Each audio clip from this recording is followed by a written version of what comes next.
name's Christina Myers, and I'm the pharmacist in charge and owner here at Holyrood Pharmasafe in Holyrood, Newfoundland. I graduated from Memorial University's School of Pharmacy program back in 2015, and we opened up our pharmacy here in Holyrood in February 2017. We then moved to our new and permanent location here in the community in August of this year. Today I'm going to answer a couple of questions.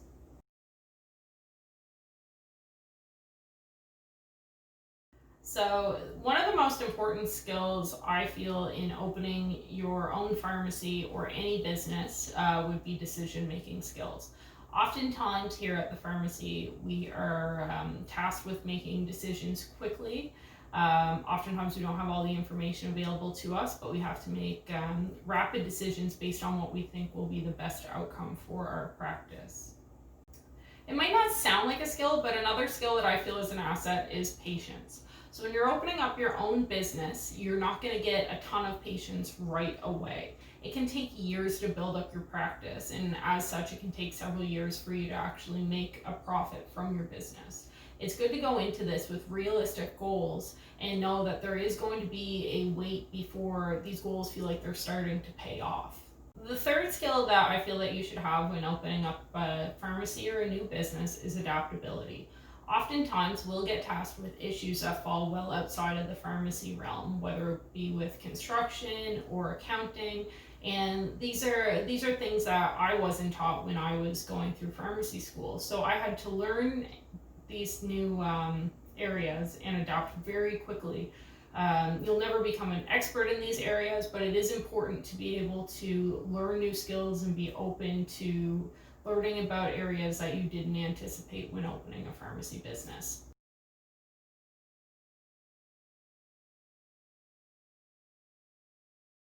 So I feel that developing these skills is a constant work in progress. I don't think that you will ever have all the skills that you need to open a new business. I just think it would be impossible. But the best way to prepare yourself is to have a strong background in pharmacy when you're going into opening your own practice. How I achieved this was working as a relief pharmacist, so essentially a substitute pharmacist at other pharmacies while we were constructing our store.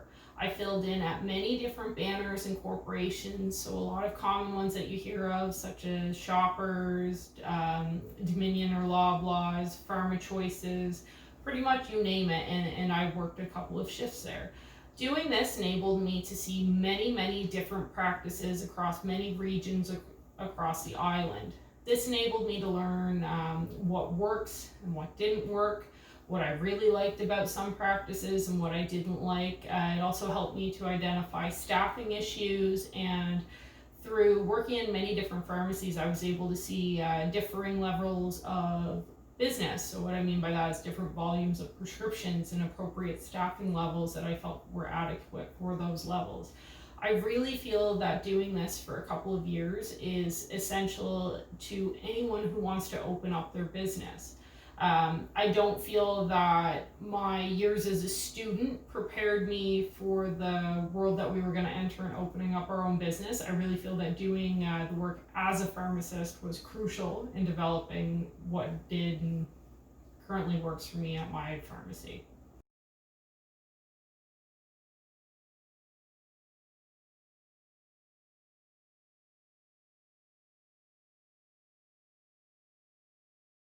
So I'm actually from the community where we opened our pharmacies. So growing up in this area, I was keenly aware of the existing pharmacies in the area and their levels of business. It was through this that I identified an opportunity for us to open our own business here. So in our area, there is one pharmacy within an immediate radius. Within about 10 to 15 minutes, there's another two. And once you get to about a half-hour radius outside of the store, you're looking at quite a few shops. So when we were determining whether it would still be a viable option to open a pharmacy here, we were looking at the population as well as the density of pharmacies in the area compared to other areas. When my husband was developing his business plan, we looked at this and decided that we still felt it was a viable option to have a pharmacy here. Some unique services that we offer that weren't previously offered in the area was prescription delivery as well as weekend hours for pharmacy. So, how we attract and retain our customer and patient base is by providing efficient, friendly, and consistent service.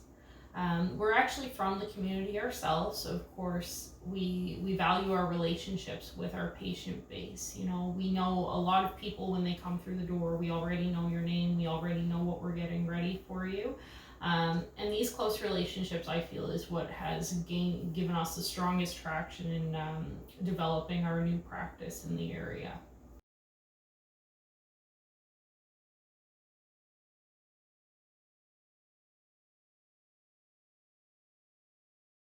What I like the most about owning our own practice and our own business is developing the pharmacy into the vision that we have, and we do not have to compromise those goals for anyone.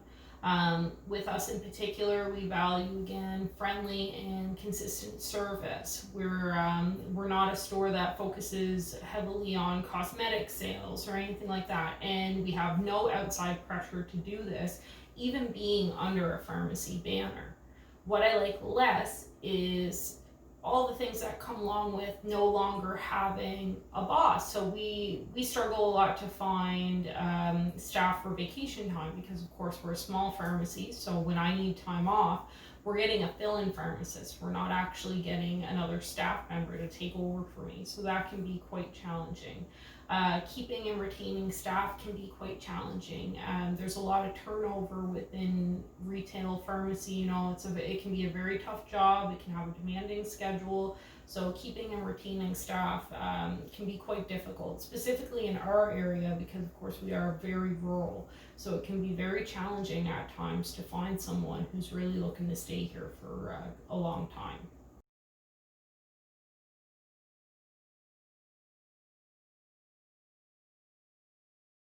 So my advice for opening your own business would be to make sure that you have worked in the area, that you know that this is something that you want to do for the rest of your life, or at least for the next couple of years until you've got a viable business and decide what you want to do with it then. Um, and to be patient again because it can take some time to build up your patient base and it can take a lot of time to start to really feel like you're succeeding in your goals, but just be sure to be consistent, take time for yourself, and be aware that with running your own business you are at a high risk of burnout. This can be a very, very stressful job, and when you own it, it can add another layer of stress. So it's very important to make sure you're taking time for yourself and making sure that you're still happy in what you're doing. Another piece of advice that I would have when opening up your pharmacy or any other business is to be well aware of the financial commitment that you're entering into.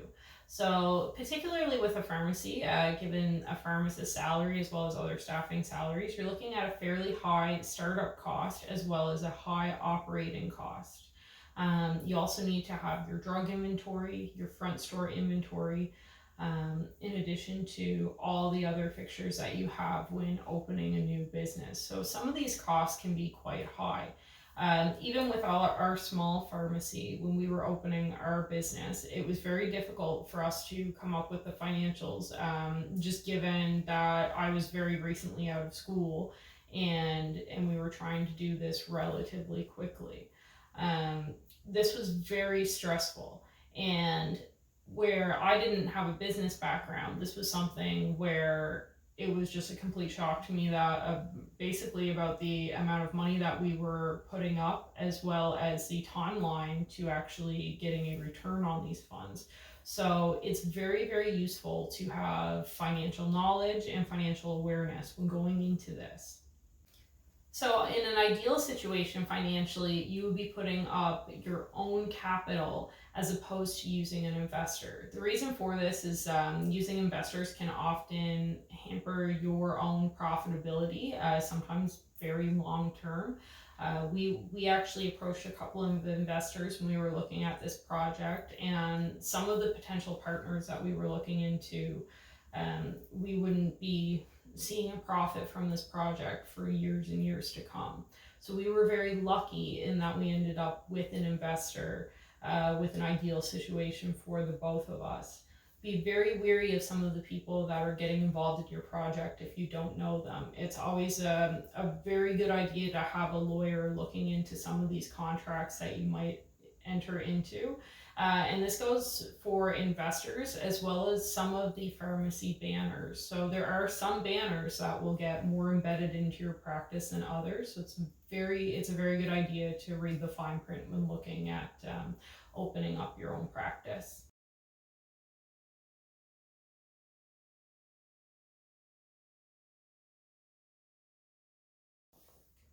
So again, we're a small pharmacy, so we just have myself on as the pharmacist in charge, and we currently have 2 pharmacy assistants as well as 2 pharmacy students. Now that we're in a new location, we're looking at hiring another part-time pharmacist in the spring as well as another pharmacy assistant, with the goal being to have at least 1 pharmacist and 2 assistants on at any given time.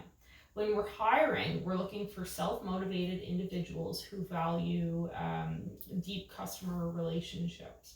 And when I say self-motivated, I mean that we're a small operation, so a lot of the work that we do here isn't target based like it would be in a corporate atmosphere. So you really have to be motivated in developing these relationships with patients on your own.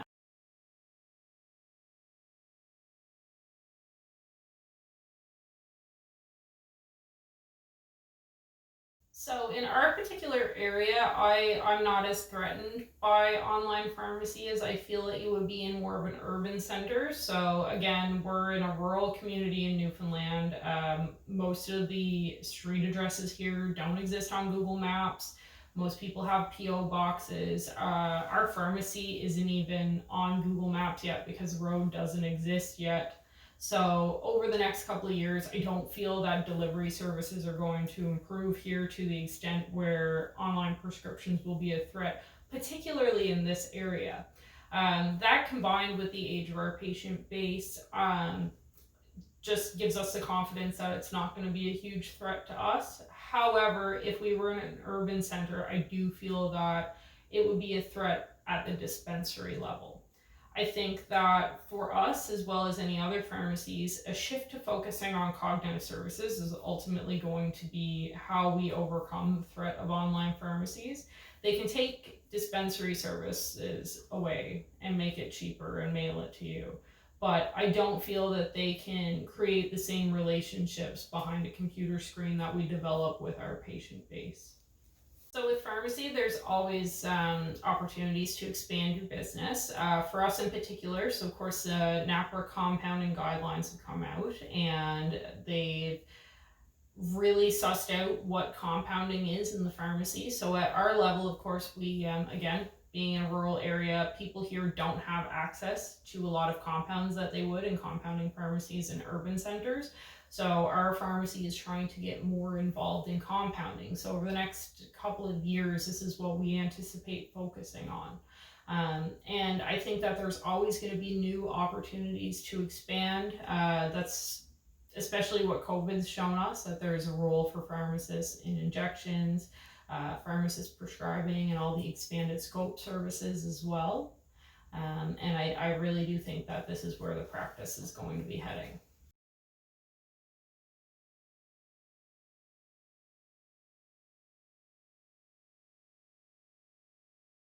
So when the pandemic first hit back in the winter time, we were basically completely overwhelmed by patients looking at panic refilling their prescriptions. So this started quite rapidly, and at the time it was just myself and my husband as my pharmacy assistant here. So that was it was very unexpected. And once people started panic refilling items, we actually started seeing shortages across the board at our local drug depots. So we were also having to allocate prescriptions to people on an extremely reduced basis, which is something that we hadn't experienced before. Um, as a result of all the panic, we were receiving extremely high volumes of calls and a ton of patients requesting deliveries. So 200 to 300% more than what we had ever seen when we first opened our business. Now that we're kind of back to a new normal, I'll call it, COVID's impacted our practice because patients are no longer seeing their physicians. So they're doing a lot of virtual appointments, whether it be by Skype or telephone, and paper prescriptions don't really exist out here anymore. So we're seeing a lot of faxes, which is fantastic for the business, but it is extremely difficult to keep up with, I find, compared to what we're normally used to. So that's been something that we've been adjusting to here, as well as with the recent influenza vaccine. So pharmacies in Newfoundland are able to give the vaccine now, and we've so far done about 800% what we've done in previous years. So it's just been adjusting to the increased volumes of business, as well as educating people and trying to quell the fears of COVID-19. Thank you so much for the opportunity for me to answer some of these questions. And certainly, if you want to contact me about any specific questions you might have, we've been doing this for a couple of years now. We know a lot of the do's and the don'ts that we've learned along the way when it comes to operating your own pharmacy and any business, really. So, any help that we can provide, we'd certainly like to. Thank you so much and stay safe.